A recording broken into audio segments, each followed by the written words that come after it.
Walk into any American home today, and chances are you'll find the same thing. A smart TV full of streaming apps, a phone loaded with paid services, a fridge that wants a subscription for extra features, and a wallet full of monthly charges most people barely remember signing up for.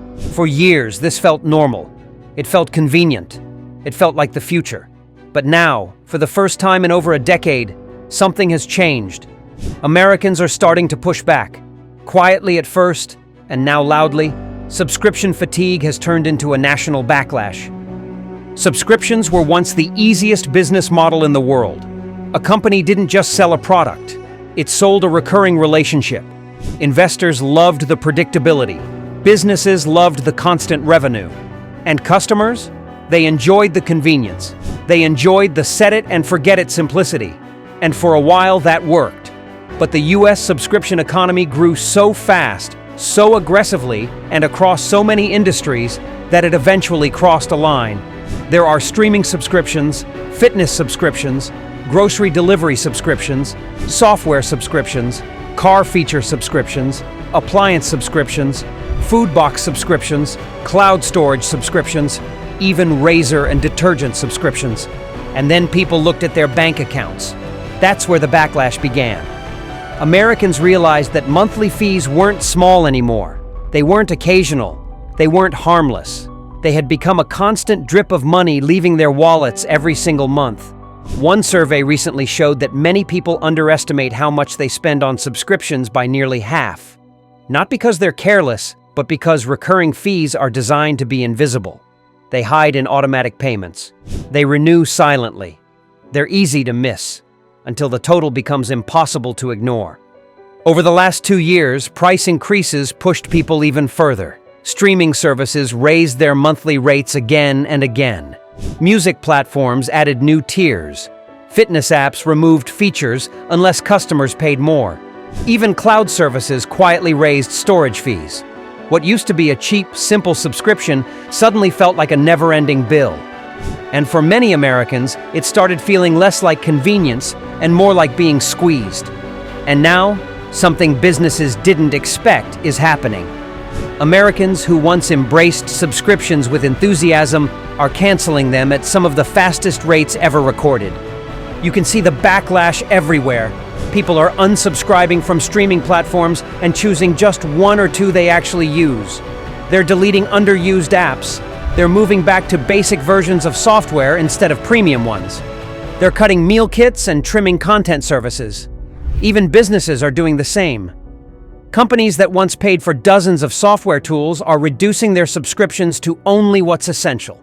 Some are switching back to one-time purchases wherever possible, simply because too many monthly charges are hurting profit margins. So why is this happening now? 3 major forces are driving the pushback. First, the cost of living in America has gone up. Groceries are more expensive. Housing costs are higher. Insurance premiums have climbed. Everyday essentials, from utilities to transportation, take a bigger bite out of paychecks. And even though inflation is cooling, prices aren't falling. When essentials get pricier, people start examining every extra expense. Subscriptions are often the first to go because they're easy to cut and, in many cases, no longer worth the cost. Second, consumers feel overwhelmed. The market is flooded with subscriptions for everything imaginable. What used to feel like an upgrade now feels like a burden. Americans don't want to manage 20 different monthly fees. They don't want to juggle logins, passwords, payment methods, renewals, and cancellation tricks. They don't want to spend time tracking what they're paying for. They want simplicity. And the subscription economy has become anything but simple. Third, customers feel taken advantage of. Subscription models have evolved into something many people no longer trust. Companies hide downgrade options. They make cancellation confusing. They remove features that used to be free. They charge for basics. And they introduce small price hikes that add up quickly. Consumers recognize this pattern, and the frustration is boiling over.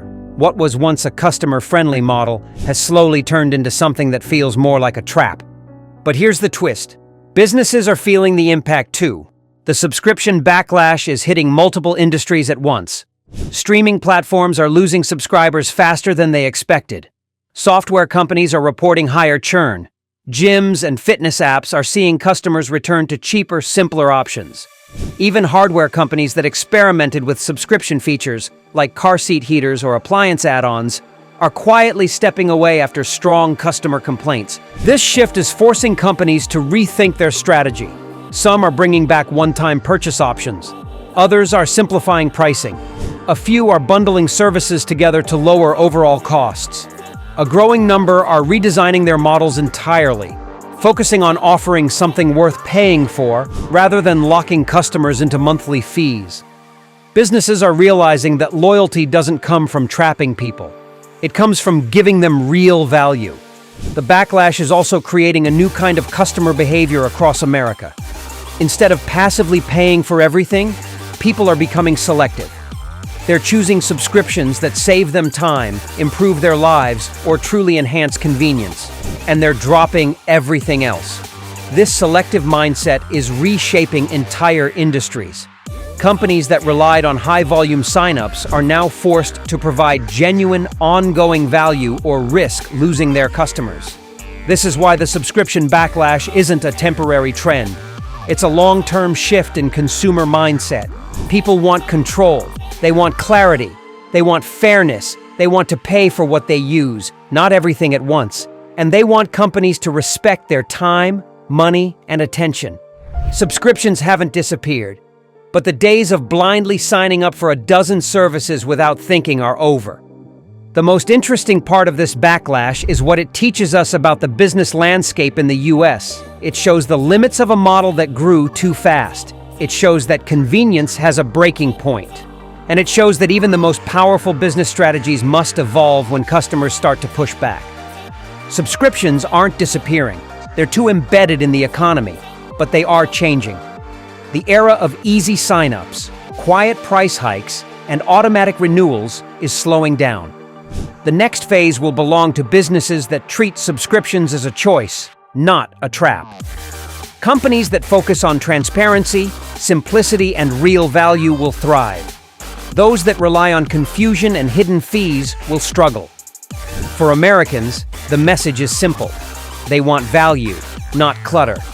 They want flexibility, not commitment. And they want transparency, not surprise charges. The businesses that understand this will be the ones that succeed in the new subscription era. Because at the end of the day, people don't mind paying monthly for something they genuinely love. What they're done with is paying monthly for everything.